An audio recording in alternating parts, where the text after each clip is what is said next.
গত ৭ই অক্টোবর শুরু হওয়া ইসরায়েল ফিলিস্তিন যুদ্ধ বা যুদ্ধের নামে ফিলিস্তিনের নিরস্ত্র মানুষের উপরে ইসরায়েলি গণহত্যা এখন পর্যন্ত চলছে।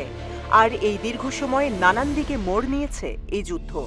ফিলিস্তিনের সাথে সাথে মধ্যপ্রাচ্য জুড়ে আরও অনেক জায়গাতেই ইসরায়েল এবং তার মিত্র দেশগুলোর বিরুদ্ধে শুরু হয়েছে সশস্ত্র প্রতিবাদ।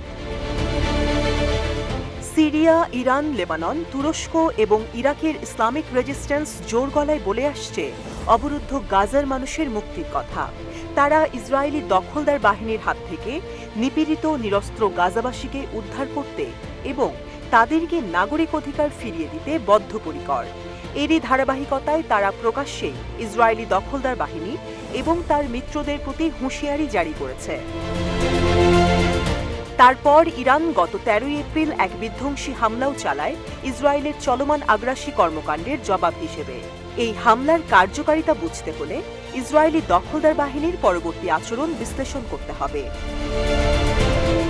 পরবর্তীতে ইরান ওআইসি সম্মেলন এবং পরমাণু শক্তি সম্মেলনে ইসরায়েল এবং তার মিত্রদেরকে নিয়ে যথেষ্ট আক্রমণাত্মক কথা বলে, পরিষ্কার জানিয়ে দেয় যে ইরান কোনো ধরনের আগ্রাসী শক্তিকে ভয় পায় না।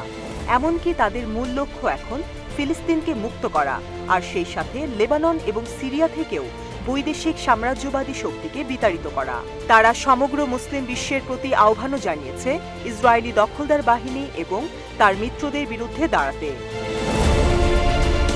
এছাড়াও ইয়েমেনের হুথিরা ক্রমাগত লোহিত সাগরে ইসরায়েলি দখলদার বাহিনীর ঘাঁটি বরাবর হামলা চালিয়ে যাচ্ছে সেই নভেম্বর থেকেই। লেবাননের যোদ্ধারাও সশস্ত্র সংগ্রামের মাধ্যমে ইসরায়েলি দখলদার বাহিনীকে চাপে রেখেছে। আর এতে করে ইসরায়েলও সুযোগ পেলেই ফিলিস্তিনের মানুষের সমর্থকদের ওপর নিপীড়ন চালানোর চেষ্টা করছে। যেমন ইসরায়েল কয়েক বছর ধরে সিরিয়ায় ইরানের সাথে সম্পর্ক আছে এমন সব স্থাপনাকে লক্ষ্য করে হামলা চালিয়ে আসছে। তবে গত ৭ই অক্টোবর ফিলিস্তিনি স্বাধীনতাকামী গোষ্ঠী হামাসের ইসরায়েলি ভূখণ্ডে হামলার পর থেকে এই ধরনের অভিযান আরও বাড়িয়েছে। ফিলিস্তিনের সাথে সাথে সিরিয়াতেও ইসরায়েলি দখলদার বাহিনী তাদের বর্বরতা বাড়িয়ে দিয়েছে।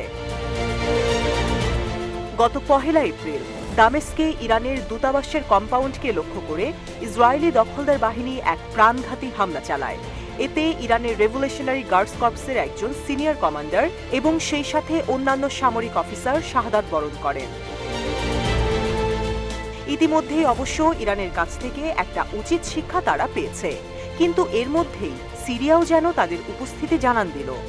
৯ মে সিরিয়ার দামেস্কে উড়ে আসছিল এক ইসরায়েলি মিসাইল, নিমেষেই তা মিশে গেল মাটিতে। সিরিয়ার প্রতিরক্ষা মন্ত্রণালয় জানিয়েছে বৃহস্পতিবার সিরিয়ার বিমান প্রতিরক্ষা বাহিনী গোলান হাইটস থেকে দামেস্কের উপকণ্ঠের দিকে ছোঁড়া ইসরায়েলি ক্ষেপণাস্ত্রগুলিকে গুলি করে মাটিতে ফেলেছে।